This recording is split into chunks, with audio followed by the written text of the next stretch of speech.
and welcome to another edition of Seven Questions With, brought to you by Jersey Mike's. Be a sub above. Our guest today is Phil Mushnick, longtime sports columnist from the New York Post, who for the better part of his career has written a column called Equal Time, and the focus is on broadcasting, TV, and radio. Phil is never afraid to take a shot at any announcer, athlete, team, or network in his column. And it's probably fair to say that he waxes poetic from time to time about the way sports used to be played as opposed to today. So that's my formal introduction to Phil, who I think the last time we actually chatted was probably on the radio about 20 years ago. Yeah, could have been. No, I think it was later than that. Yeah. But that's when you fell asleep. I remember. No, you're confusing me with someone else who used to fall asleep. Oh, yeah. Well played. I'm not gonna shy away from it. I am a regular reader of the New York Post. In this day and age, Shame on you. Shame on. In this day and age when people love to read online, I stop by my convenience store every morning at 4 o'clock to get the coffee and the Post. I still love reading the newspaper. I get 4 papers a day, and I want it in my hands. Yeah, I mean, obviously, I do read online. I tend to confuse my porn sites with my news sites, and what a mess. Yeah. Well, anyway, I call myself a fan. I've read you for as long as I think you've done the column. Obviously, like anyone else, I don't always agree with you, but I think we're sort of the same era. And I tell people when it comes to opinions, a lot of it is generational, right? I mean, if you always agreed with me, you'd risk losing health benefits. But you're sure it's generational. But, I've been old school since I'm 30. So I can't apologize for it based on my age. But old school to me, more often than not, means smart school. I mean, is it old school to think that a player should run to first base? I don't think that's old school. And I think it's old school, but I think it's smart school. Yeah. Well, we're going to get into that. And really the genre here that we're going to focus in is on baseball. It's obviously the season is started well underway, and you've written quite a bit about the game. So I'm going to, go right for the jugular. You have many issues with the way the game of baseball is played today. What are the 1 or 2 or 3 that irk you the most?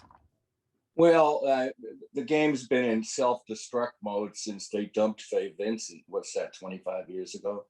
What irks me the most? The totally unintended use of time-killing replay. It was never intended to be used for bang-bang plays at first base. Whatever the call was the call. People got over it. Move along. Now it's the overwhelming use of it is on plays such as close plays at first, which is what it was never intended to do. And it's too late. The toothpaste is out of the cistern, and can't go back. They'll probably just add some things. Other things are just the minimalism of the sport, where a 5-tool player, you're lucky to have a 1-tool player now. The way the game is marketed, we have Rob Manfred and MLB's own network, MLB Network, encouraging kids to play baseball for all the wrong reasons. It gives you an opportunity to stand and pose, to flip your bat, to be conceited, to be a show-off, to put yourself above your team, to make the other team, angry or diminished. That's not baseball. That's not even sport. It's anathema to sports. So those are the things that drive me crazy. You also, Phil, you write quite a bit about the length of games, and the how the game has become a home run or a strikeout, and you've even used the numbers to point that out, and it's kind of overwhelming to look at them sometimes. I would suggest to your viewers or your viewer that that he or she everyday check the box scores. Now they want this universal or both leagues designated hitter because the pitcher, who wants to watch it? The DHs are all striking out too. So there's no, what good does that serve other than just, make it a lunkhead sport? It's what just happened. Oh, We lost you for a second. yeah, I hear okay. you. Well, that's going to end. There Ah, you there are. you go. There you go. That was my bookie. No, it wasn't my book. It's just yesterday the Tigers lost 3-2. Yesterday being Monday, lost 3-2. Miguel Cabrera, who will make almost $300 million playing on a 10-year contract with the Tigers, walked home from third base. Didn't think to run. Didn't slide. The play was at the plate. He was out. Because he presumed that, now the big excuse is, well, he thought it was gone. Well, that's not an excuse. That's a rationalization. That's a lousy excuse. So Cabrera doesn't run when he should have. But he thought the play was going to be at second base, and he was thrown out. And the Tigers lost 3-2 to the Royals, who have become a very surprise team this far in the season, first place. And they've become a surprise team through no surprise. When you look at how they play, very few strikeouts, or fewer than most. Actually, they strike out more than teams used to, but much fewer than most. And they put the ball in play. They don't have a bunch of home runs. They put the ball in play, they play some defense. And I prefer to watch that as an attraction than every 10 guys hit a home run and the previous 9 strike out, and then the following 9 strike out. That's and the changing of pitchers. It's stunning. He just pitched 5 innings, gave up 1 run, 2 hits. Well, he's had it. Now let's go through the bullpen. We're winning 5-0, whatever. Now let's go through the bullpen and let the other team back in the game. And Ron Darling said it very well. They're paying the starting pitchers all the big money and relying on the lesser pitchers to win the games or lose the games, as it is. Yeah. The role of the manager obviously has changed dramatically, and that may be true in all sports. But I'm wondering, in your mind, if Billy Martin was managing the Yankees today and Gary Sanchez loafed on a ground ball, which he normally does, would he pull him from the game? No, I'd hit him with his whiskey bottle. Of course he'd pull him from the game. But these days, if you pulled people from the game who are loafing, you'd have no one left to play. You'd have the bullpen catcher. And Aaron Boone, who seems like such a nice guy, he seems to demand the very least from his players, and that's all he gets is the very least. Nobody needs. No one believes that Gary Sanchez at this point is doing due diligence to his position as a batter, as a catcher. He's just shown, that you indulge this stuff. It's sort of like Winston Churchill versus Neville Chamberlain. Neville Chamberlain was a capitulator, and he surrendered. Churchill fought it, and he won. And there's no one fighting it anymore. Everyone wants to be the player's friend. No, I didn't hire you to be the player's friend. I hired you to win ball games. By the way, if anyone under the age of 40 is watching, they wondering what teams did Chamberlain and Churchill play for. All right, so listen, let me move on. You have pointed out that people like me turn on ESPN in the morning or the MLB Network or anything, and we're likely to see the bat flipping and the showmanship, and maybe a player gets plunked. And I know that's not something you like. Is that a question of, is that what I want to see, or am I force-fed that with the networks and I've accepted that? You're force-fed it, obviously. When the play of the day is a slam dunk, in a game that team loses by 30, and after the slam dunk, the player performs a stare down and gets a technical foul, but it's still the play of the day. They're pandering to a lowest common denominator. They're looking for the antithetical sports fan to be the sports fan. There's nothing wrong, you know. Talk about baseball, Kevin. There is nothing wrong with a franchise that tells its announcers, its broadcasters, its crews, to be honest with the viewers. Don't insult them. Treat them as smart, treat them as intelligent, treat them as knowledgeable.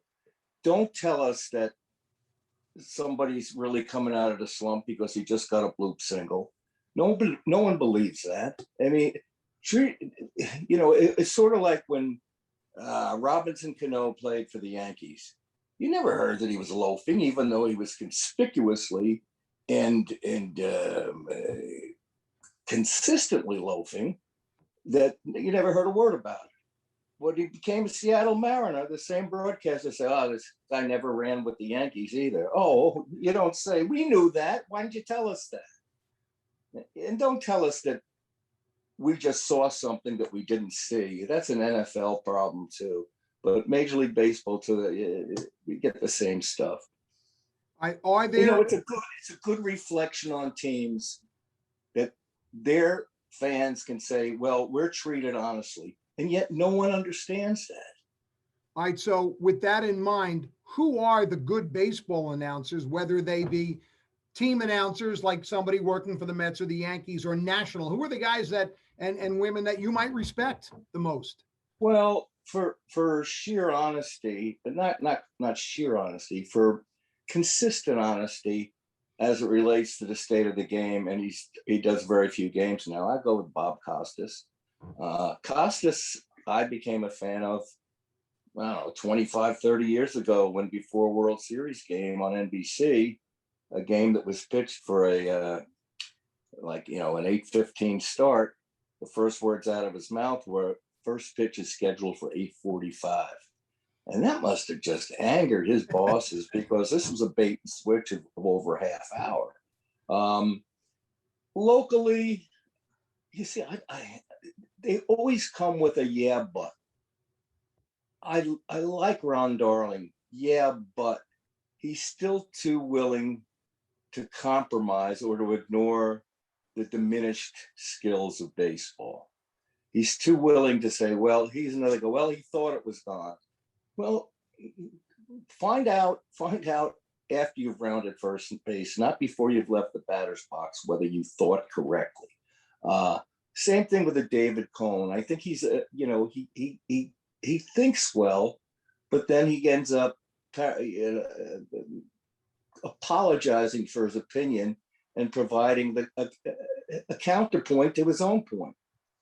But for the most part, I think they're there to serve the fatherland as opposed to viewerland, and it's a turnoff. It's a turnoff. Yeah.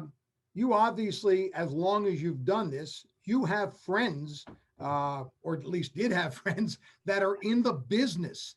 How difficult is it for you to separate the friendship with Phil Mushnick, columnist, who doesn't think that guy did a good job?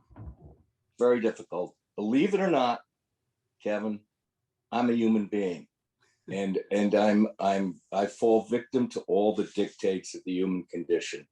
Now, I try never to be friends with anyone I cover, but friendly, I can't help. If we have a cordial relationship and it's based in good faith, am I compromised? Yeah, I am compromised. Yeah, that's the human condition. Am I gonna just rip those shreds? No, I'm gonna parenthetically write this. But most of the relationships I have are because I like their work. So I don't have any problems writing, he normally wouldn't do something like this, but he did. And I can't ignore it. Well, but then I have ignored some things on behalf of people I like. I admit it. I can't help it. have you had, and I'll use the word friendships. Have you had friendships or good relationships end over something you wrote? Yeah, but those are fleeting. So I come to someone's aid and comfort, and they reach out and appreciate it. And then you write, hey, didn't write it for you. I wrote it for the readership. But yeah, that happens. That happens. But again, it's fleeting. It's fleeting. Yeah. So you alluded earlier in our conversation that you don't think baseball's had a strong commissioner since Fay Vincent. So I'm going to Phil Mushnick today, the ability to make 3 changes in the game of baseball with full support of the owners who you work for, by the way. So what are those 3 things you might do for the game of baseball? Well, I would certainly not have 7-inning doubleheaders. I don't know how I could prevail upon modern managers working off spreadsheets as opposed to what the here and now, what they're watching, to prevent them from removing an effective pitcher for an unknown quantity. I'd certainly change that, and I'd make sure that the best seats in Yankee Stadium are actually occupied. It is. Seriously, have you ever seen anything more arrogant? Since 2009, their best seats are empty. And this is, you talk about something front and center on a stage. You can't ignore it. Yeah. The TV can't ignore it. We can't ignore it. They don't care. Yeah. Then there was that narrative. I hate that word, narrative. Then there was that cover story that Michael Kay put out that, they're all in the luxury dining room having. That's right. They drove all the way to the Bronx, paid $10,000 a game for tickets, so they could sit there and watch it on a big TV screen. Well, they have a big TV screen in their own homes, you idiot. Not you idiot. That's strong, I should say. I'm sure, like me, because we are sort of products of the same era, younger people will tell me that I'm just a grumpy old man who, hasn't accepted the fact that it's 2021. At least that's what I think it is. You have the right to be grumpy. You've earned that right. Yeah. Are you a grumpy old man who's just unhappy? Oh, yeah. Oh, absolutely. I'm very grumpy. But you don't have to get off my lawn. If you're playing ball on my lawn, you're more than welcome to be on my lawn. If you're taking the ball and practicing spiking it and doing chest pounding gyrations, no, get off my lawn. But I've been a grumpy old man since I'm 30. This is the way I was raised. I was raised to respect the game. I can't apologize for that. And we see demonstrably, tangibly, every other game, let's say, a game lost to pure mindless senselessness. Mindless senselessness. That's strong. That. Strong, yeah. So you just see the minimalism in these games. And then you asked about Billy Martin. The manager says, "Well, he thought, he didn't get a good start." Stop. Yeah, that was wrong. We screwed up. I'm going to make sure that doesn't happen again. We'll never lose a game because we don't hustle. And yet we lose. How many games are lost by a major league team because they don't hustle? A dozen per team. All right. So I've got one more for you, and that is, my social security number. Baseball is romanticized by a lot of people, including me. Yeah, and it's always been called our national pastime. It still is, but the game seems to be losing its grip on the American public, especially the younger generation. It's the national bedtime now. Everybody, that's another thing. This was years ago. When baseball became an all primetime World Series, that was the first shot heard around the world, as far as I'm concerned. That opened the gates. Anything for money, anything for TV money. We'll do it. We'll sell our souls to the highest bidder. And then the networks would change the TV baseball would change networks, not based on quality or pursuit of higher quality, but in pursuit of another nickel. Another nickel takes it away. I mean, ESPN's Sunday Night Baseball telecasts are the worst productions. I mean, it's like walking in drunk to a McDonald's at midnight and trying to read the menu, the overhead menu, going, it's, it's debilitating. 10 years from now, Phil Mushnick, where is baseball at? I'll be dead. It makes no difference. You won't be writing about it. Where will I be at? I don't know. I died for baseball's sins. Where will it be at? That's up to baseball. I mean, all of this stuff is self-inflicted. None of this has to be. It's just mindless. You know, I just got an email. I plan to use the guy. He says, well, you know, why doesn't baseball start every inning with a man on sick? Yeah, why not? Why not? Yeah. Well, where do you think it's going to be in 10 years? I think it's one question for you. I think the sport generally is in trouble, but I also think it's a sport that, what defines trouble? The TV ratings stink. You know, there's a lot of empty seats in the ballpark, but somebody's making money and the values of the franchises are going up. So people perceive it as being popular. I just know, you know, go try and find a 15 or 18 or 25-year-old that you can have a pertinent discussion about Major League Baseball. It's kind of hard. Football, no problem. Baseball, different thing. Baseball, they'll see that the full quality, the full status of baseball can be found on ESPN one day a year, the Home Run Derby. That's the essence of baseball. Yeah. And you don't have to run to first in that, you know. Thank goodness.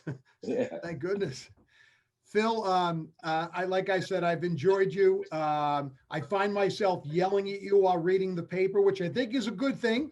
It means I still have some life left in me if I disagree with you, at least. But I wish you nothing. Don't get violent. Don't get violent. No violence. Just remember, I don't believe a word I write anyway.